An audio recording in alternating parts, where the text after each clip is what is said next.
मंडळी नमस्कार. मंडळी, पठाण डेअरी फार्म अकलूज या ठिकाणी हरियाणावरून म्हशीचा लॉट आलेला आहे. तुम्ही बघू शकता सर्व चांगल्या क्वालिटीच्या फुल साईजच्या म्हशी आहेत. आपल्यासोबत पठाण साहेब आहेत.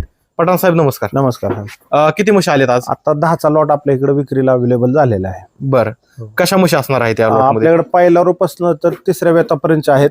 1,10,000 ते 1,60,000 म्हैस आहे यामध्ये. बरं, म्हणजे जशा पाहिजे तशा म्हशी मिळतील आपल्याकडे. दुधाची क्षमता बघायला गेलं तर दुधाची 9-10 लिटर पासून ते 14-15-16 लिटर पर्यंत आपल्याकडे म्हैस अवेलेबल आहे. बरं, किती टाइम दूध काढून दाखवणार? 1 टाइम काढा, 4 टाइम काढा, 10 टाइम काढा, काही अडचण नाही. जोपर्यंत तुमचं संतुष्ट होत नाही तोपर्यंत दूध काढून इथून घेऊन जाऊ शकता. बर, तर मंडळी या ठिकाणी आपण आलात तर सांगितलेल्या किमतीत पण काही कमी जास्त करून आपल्याला म्हशी मिळणार आहेत. आणि दूध आपण 4 टाइम 5 टाइम जोपर्यंत आपल्याला विश्वास बसत नाही तोपर्यंत आपण दूध बघून या म्हशी खरेदी करू शकतो. तुम्ही बघू शकता सर्व चांगल्या क्वालिटीच्या म्हशी आहेत. कासाला देखील सर्व चांगल्या आहेत आणि अजून तब्येतीला पण चांगल्या होणार आहेत, कारण गाडीमधून म्हशी उतरल्यामुळं म्हशींची तब्येत डाऊन आहे. तर ज्यांना कोणाला अशा म्हशी खरेदी करायच्या असतील त्यांनी पठाण डेअरी फार्म अकलूज या ठिकाणी संपर्क करा. धन्यवाद.